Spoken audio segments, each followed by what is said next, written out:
Hi everybody, hi Tamar.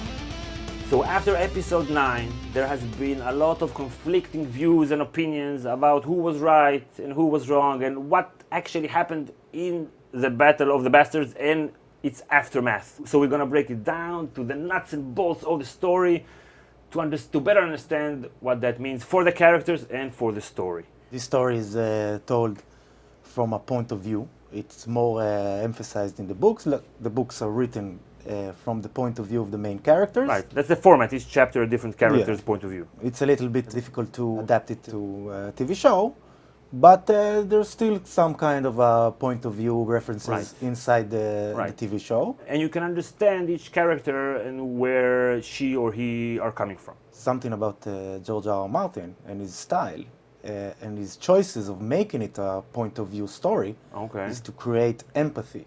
Right. Even for empathy towards evil characters or Like bad Cersei, characters like Cersei and Jaime and Melisandre even. So let's take this tool of point of view, of POV, and let's look at it first through the point of view of Jon. So Jon is a good guy, Jon. I like him. He's a great guy. I like his chapters. I like him in the show. The best chapters. The best chapters, you think? One of the best, yeah. In terms of what happened in the story, in the bigger picture of the story, yeah. Right. And he starts off in a very tough place. He's a bastard. Mm-hmm. He doesn't belong in Winterfell. He doesn't have a place there. On the one hand, he's highborn, but then he's a bastard. So, which is it? Yeah, he gets all the privileges of a highborn in terms of food on the table, warm clothes, weapon training. So he searched for a new purpose in life, a new, identity, some place that he can feel that he belongs to. Right. So he joined the army, the Night Watch, and Night Watch, everyone is equal. Yeah, but a lot of people there made him feel unwelcome. Bastard. Yeah, because not only is a bastard. Bastard. That's okay, there are a lot of bastards there, and rapists and murderers. And thieves from Mexico. So not only is a bastard, but he's a high-born bastard. So he's not scum of the earth. And in order to take him down, you need to emphasize the fact that he's high-born, and here you mean nothing. And he chose to be there. The other guys there, they didn't choose to be there. Yeah, so in Winterfell he's a bastard, and in the Night Watch he's a highborn, uppity. Right, and then with the wildlings, he's still a brother. He's a crow. He's a crow, and then with the crow, and then he goes back to the wall, and then they tell him he's a wildling. Mm-hmm. And then fucking mutinous soldiers, motherfucking soldiers, they stab him in the back for trying to make peace. But he came back to life. And now he's still, searching for himself, for a purpose. For a purpose, what I need to do. He wanted to save his brother. Maybe he wanted to feel like a true Stark saving another Stark, but that didn't go so well. And then Sansa, all of a sudden, she had plans behind his back with the Veil army. Yeah. What the fuck? After all he did for her, he died for her. Not exactly for her, but he died. And then for her. Okay, so since this is a point of view story, let's do the same exercise we just did with Jon. Let's do it with Sansa. Let's look at these events from her point of view. Sweet Sansa, 13-year-old, naive Sansa with dreams of knights and princes and kings. Yeah, also a privileged girl. Right. But with no rights of her own. She didn't have a choice. Jon had a choice. But she did want to marry Joffrey. Yeah, she was 13, how much choices and free will you have at that age. Right, how much, it's like the age that girls are in love with him. Joffrey made her watch her dad's head on a spike. And then they killed the rest of her family in the Red Wedding. She's alone in court. He humiliated her in front of everybody. Took off her clothes. Yeah, she had no control over her life at all. Then she thought she was spared because she didn't marry Joffrey, but they just married him to his uncle. Her new family, her new king, married her to this imp. A deformed individual. From the family who is responsible for the dying of her family. Oh my goodness. And then she's played with the assassination of Joffrey by Littlefinger, and then she's married to Ramsay Bolton. We all know what happened there. Raped, tortured. But then she escaped, and she managed to get some help. with Brienne. Mm-hmm. She managed to get some help from Jon. From Theon. From Theon. Mm-hmm. Then finally she's starting to feel that she can maybe have control over her life. Maybe she can survive. You know, Tyrion at the second season, before the Battle of Blackwater, said to her, "You may survive us all." Lady Stark. So maybe that is starting to be internalized. I have to survive. I can survive. Right. I can win this game with the tools that I was given, which are, you know, limited tools to win. Right. And for her, basically, it is a battle for survival because she told Jon, "I'm not going back there alive." Yeah.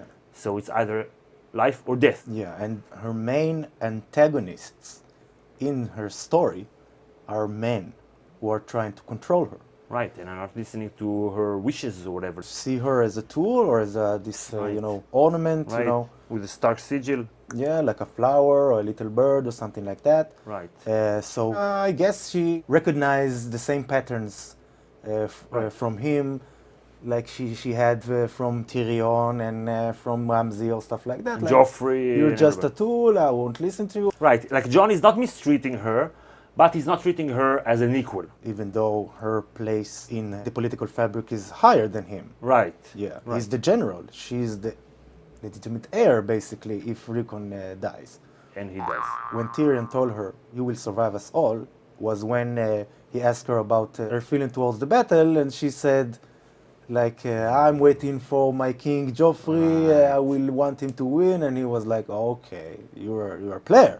She's learning. She's learning, so maybe she got that as like, okay, this is successful. Like, I need to put on a face. I can't reveal nothing, because every revelation is a weakness, and it's something that, it correlates with something that Littlefinger told her, I think, in the first season, that you need always to have an advantage, to know something that the other doesn't know. And you have to be a liar. He told her that she's the worst liar in King's Landing. Yeah, so we can understand why she doesn't reveal her cards to Jon. Right. Because if she would have told him that Littlefinger is on his way, she will be out of control of the events again. And will leave them to the business of men. Right, like for the first time in her life, she has an ace up her sleeve. And then, so she decides to keep it and use it, even if it means that a lot of suffering will be occurred to other people. Don't hate the player, hate the game. It's not her fault. So suffering will happen regardless of her choices anyway. Right. Let's say she would have told Jon, we have another army on its way. And Jon, that's fantastic. Let's join me and we'll attack Winterfell the same way or something like that. So Ramsay will just hide behind the Winterfell's wall and then winter will come. And I don't know, maybe she thought about that. Yeah, she's smart. Okay, so now that we better understand Jon's and Sansa's point of views, let's look at where they fit in the big picture, in the overall story that is being told. Yeah, he wrote this story. Mm-hmm, he did. And we get the feeling that he's trying to educate us at something, making a point. That this is not a regular fantasy story. So if you expect this heroic moment, this chosen one king, to win the entire, or chosen one queen, to win the entire game and to sit on the top and bring peace and prosperity. This is not the story. This is not the story. This is not the story at all. It wouldn't be popular if it was the story. Right. Because the reverberation, positive reverberations? Positive reverberations that this story made was because of its shock value of killing our favorite characters. And this shock value serves the purpose of the overall story. Yeah. What was will not be again. Right, so Ned, he was the old world noble and heroic like fantasy heroes, but then he got killed. But his son, he will avenge his death and he's win. He's the hero, right? It's a story about a son that avenges his father. No. But the bastard brother, he will. No. So Daenerys, yeah, there's Daenerys there with the dragons. Right. They will come and sweep everything. No, that's not gonna happen. That's not the story.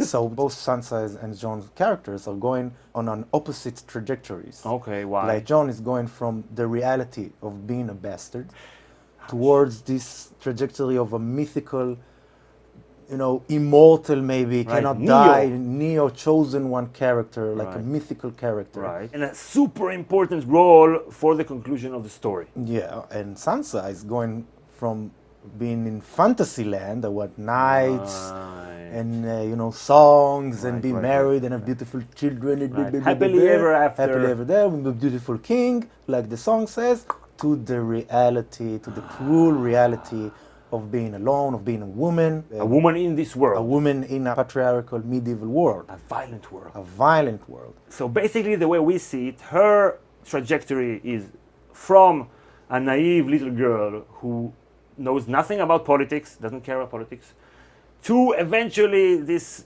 female Tywin figure ruling alone over maybe one united kingdom as absolute monarch. Something like that. Something like that. Yeah. And Jon, as Neo, will not be the king. He will serve a different purpose to bring the peace with the machines or the dragons or the White Walkers, whatever. Yeah. And then probably die, I guess. Or retire. No, I think he's gonna die. No, he'll probably go on a speaking tour. Like a speaking tour, a TED Talk. How to die and survive. Call it. And we saw clues to both these trajectories in episode 9. This is why it was so crucial. We saw that Jon fell into the trap that Ramsay laid for him, even though he was told that it was going to be a trap. You know nothing, Jon Snow. And we saw that Jon cannot die. If he will die, he will come back until he will fulfill his purpose. And Davos and Tormund say, Jon is no king. Mm-hmm. They both knew kings, so there was a reason this dialogue was there in the episode to tell us he is not a king. He's not even a general. Right, like he's a super soldier, and a battlefield commander. Davos, when he ordered the charge, he said, "Follow your battlefield commander." That's not a king. It's not a knock on him that he's not a king. This is just not his role in this story. So Sansa's action for the entire season is not to trust anyone. Right. Is to distance herself, maybe, from the people who think they know better for her what needs to do. And what's good for her. And being more like a conniving character, more vengeful character. Right. But not in like this, Mad Max taking revenge of anyone, but calculated. Right. And she calm. will do what she needs to do in order to survive and in order to be safe, finally. And the fact that she won the war with the pen when she wrote to Littlefinger to come over and have his army save her, that was put in the story for a purpose. Yeah. To show us that she is learning and she is getting better. Learning the harsh reality of politics. Right. This is her trajectory. Right. So some people think that Jon will still become a king, or maybe now Sansa will be under the yoke or under the thumb of Littlefinger. That's disgusting! But this is not the story. Littlefinger is not the story. He's there just to teach her about this world, and then he will have to go. He will have to. I think sooner, episode 10, you think a little bit later, but he will have to go. As we choose to read the story or see the story, is reading it as an historical novel. Told during a watershed moment in time, in history. Like of Westeros, right? Of Westeros, like a time they are changing. Right. There is a war, there is this cost of war, there is this political cost of war. Right. And part of this cost of war is new players. Right. Killing the old players. Killing the old players, or filling up the vacuum that is created by the death of these players. And new realities. And Sansa is part of this new reality. Littlefinger is not. Like Littlefinger, he's an agent of change, but he will not end up getting what he wants because this is not the story. Yeah, it could be, but it will be very disappointing. And Jon, on the other hand, he's going to another direction altogether. He's supposed to somehow read the world of magic in some way, fire and the ice. This is his story. Yeah, if they will make him a king, it's a new story. We'll have to, adapt to ruling and making deals and, acting upon this etiquette and courtesy and stuff like that. There's nothing in his character that prepares him to this process. And Sansa, she is built for this world of smiling and nodding. And she was groomed for it. Right. So she will take that with all that she learned and she will be the queen. That will be great, even though we're not necessarily Sansa fans. But it serves the story because this story is about time they are changing, and she fits greatly with that. Right. You know, a woman ruler, a sole woman ruler, maybe in an absolute monarchy, united monarchy with some kind of a representative government or something like that, which correlates with history, with British history of the same time, at the same period, more or less. Right. I think Sansa's character development is super interesting, super compelling to see how she goes from a little girl to a fierce leader, a sort of female Tywin. I think this is incredible, and I think we should all enjoy the ride, just enjoy the ride because it is super interesting. Okay, so let's wrap it up. If you have different thoughts and or views about the episode, about Sansa, Jon, and the story, please, we don't care. Please share them with us in the story because we care. And like if you enjoyed the video, want to thank our patrons for sponsoring our channel. If you want to become a patron and get access to some patron-only content, be sure to click our link in the description or just go to patreon.com/GoT Academy. And if you want to watch more about the trajectory of the story and the real politics that move it, you should definitely watch this video about the sea war, the Leviathan of Westeros. Very interesting. So bye everybody, we'll see you all next time. Hope you enjoyed our video.